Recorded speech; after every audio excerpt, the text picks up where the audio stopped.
स्वागत है। आज की इस वीडियो में हम सीखेंगे कि NMIMS means national means cum merit scholarship जो स्टूडेंट्स का एग्ज़ाम होता है, इसके लिए अपने आप को कैसे रजिस्टर कर सकते हैं, ऑनलाइन अप्लाई कैसे करते हैं, उसकी एलिजिबिलिटी क्या है और उसका एडमिट कार्ड कैसे डाउनलोड कर सकते हैं। जो एनएमएमएस का एग्ज़ाम है, ये हर साल 8th क्लास के स्टूडेंट्स का लिया जाता है, जिसके लिए स्टूडेंट्स को इसके लिए नवंबर मंथ में रजिस्टर करना पड़ता है। उसका जो एग्ज़ाम है वो जनवरी मंथ के आसपास होता है। उसका जो शेड्यूल है ये एसएसए पंजाब की वेबसाइट पे आपको मिल जाएगा। इसके लिए कुछ कंडीशंस हैं कि जिस स्टूडेंट ने ये टेस्ट देना है उसके 7th क्लास में 55% मार्क्स होने चाहिए, अगर बच्चा जनरल या ओबीसी है। अगर स्टूडेंट एससी या एसटी कैटेगरी का है तो उसके लिए 50% मार्क्स की एलिजिबिलिटी है।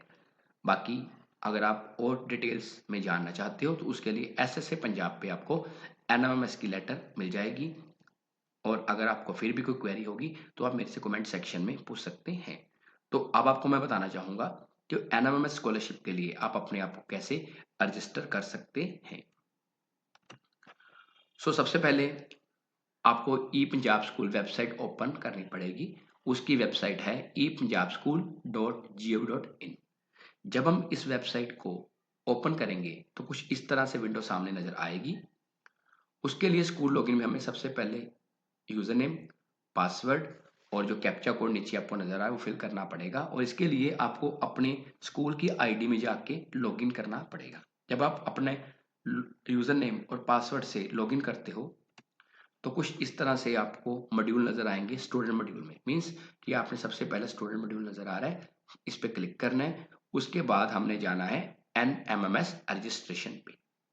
जैसे ही हम एनएमएमएस रजिस्ट्रेशन पे क्लिक करेंगे तो यहाँ पे एनएमएमएस एंड पीएसटीएससी रजिस्ट्रेशन लिंक नजर आएगा।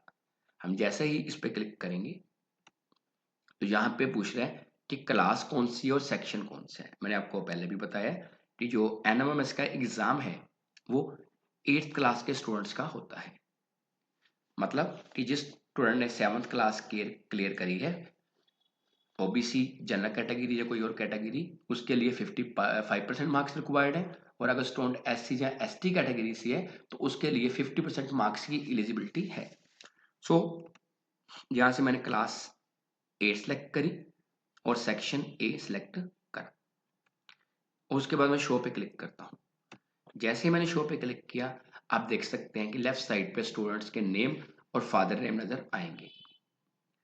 इनमें से मैंने किसी एक स्टूडेंट को सिलेक्ट करना है जिसका मैं एनएमएमएस स्कॉलरशिप के लिए, एनएमएमएस टेस्ट के लिए अप्लाई करना चाहता हूँ।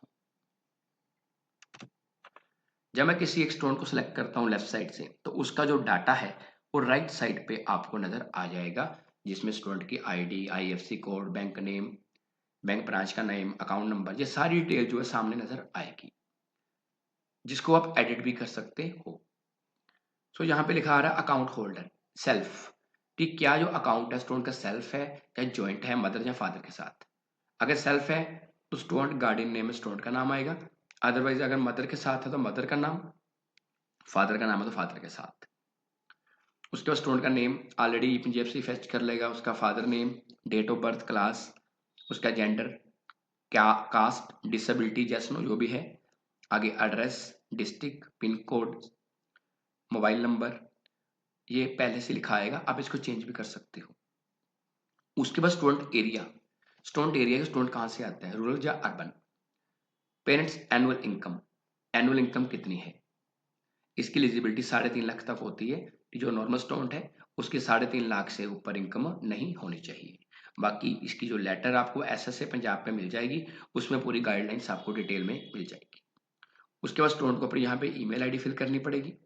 देन 7th क्लास में उसके कितने मार्क्स आए, कितने में से। और नीचे स्कूल की डिटेल है, स्कूल का नाम क्या है, स्कूल की मैनेजमेंट कौन सी है, कोऑर्डिनेटर नेम को क्या स्कूल का, देन उसका मोबाइल नंबर और मेल आईडी, इसमें स्कूल के पर्टिकुलर आएंगे।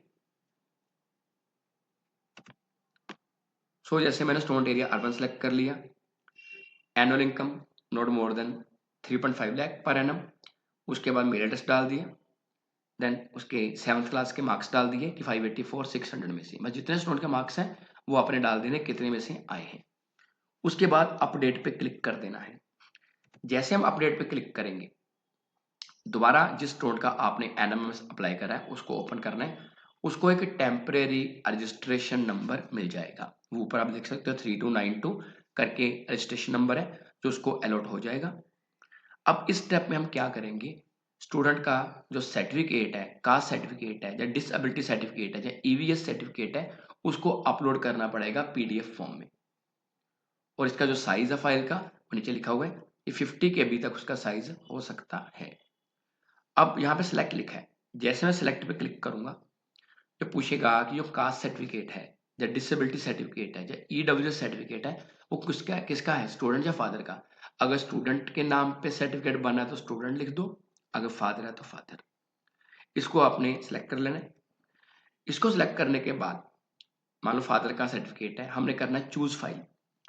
जैसे चूज फाइल करेंगे एक विंडो ओपन होगी और जहां पे हमारी फाइल पड़ी है पीडीएफ सर्टिफिकेट वाली, चाहे डेस्कटॉप पे है चाहे डाउनलोड में, उसको आपने उसके पास से सिलेक्ट कर लेना है। जब उसके पास से उसको सिलेक्ट करोगे तो उसके बाद आपने इसको अपलोड कर देना है। अब जैसे ही इसको अपलोड करोगे ये आपकी जो फाइल है वो क्या होगा, कास्ट सर्टिफिकेट अपलोड सक्सेसफुली, कि आपका जो कास्ट सर्टिफिकेट है वो अपलोड हो गया है। उसके बाद आपने क्या करना है, नीचे अपडेट पे अगर क्लिक करोगे तो डाटा अपडेट हो जाएगा। अब अप्रूव करने की बारी है। अप्रूव करने से पहले आपने अच्छी तरह जो स्टूडेंट का डाटा है उसे चेक कर लेना है, क्योंकि अगर आप अप्रूव कर देते हो तो बाद में कोई भी एडिटिंग नहीं कर सकते। जब आप डाटा अप्रूव कर दोगे उससे क्या होगा, आप जो स्टूडेंट का एडमिट कार्ड है, जो उसका एप्लीकेशन फॉर्म आपने भरा है, वो आप उसका प्रिंट निकाल सकते हो। जब तक आप डाटा अप्रूव नहीं करोगे तब तक प्रिंट नहीं कर सकते। और जैसे आप अप्रूव कर दोगे तो जो स्टूडेंट का डाटा है वो अप्रूव हो जाएगा, तो बाद में उसका प्रिंट निकाल सकते हो, जिससे स्टूडेंट को एक एप्लीकेशन नंबर मिल जाएगा। अगर आपको बाद में लगता है कि कोई स्टूडेंट है वो एनएमएमएस में उसका नाम स्टक ऑफ हो गया, स्कूल छोड़ के चला गया है, तो आप उसको रिमूव स्टूडेंट फ्रॉम एनएमएमएस भी कर सकते हो। सो अगर आपकी कोई इसके रिगार्डिंग कोई और क्वेरी है तो आप कमेंट सेक्शन में पूछ सकते हैं कि स्टूडेंट ने अप्लाई किया कैसे करना है। इसकी अप्लाई की एलिजिबिलिटी क्या है, कि स्टूडेंट ने 7th क्लास क्लियर की होनी चाहिए। और ये जो टेस्ट होता है ये लोकल बॉडी स्कूल और गवर्नमेंट स्कूल के स्टूडेंट्स के लिए होता है, प्राइवेट स्कूल के स्टूडेंट्स इसमें अपीयर नहीं हो सकते। और इनकम का आपको बताया था कि 3.5 से ज़्यादा इनकम नहीं होनी चाहिए। एससी कैटेगरी की 1.5 लाख से ज़्यादा नहीं होनी चाहिए और जनरल ओबीसी की 3.5 लाख से ऊपर नहीं होनी चाहिए। अगर आपकी फिर भी कोई क्वेरी है तो आप कमेंट सेक्शन में पूछ सकते हैं। धन्यवाद।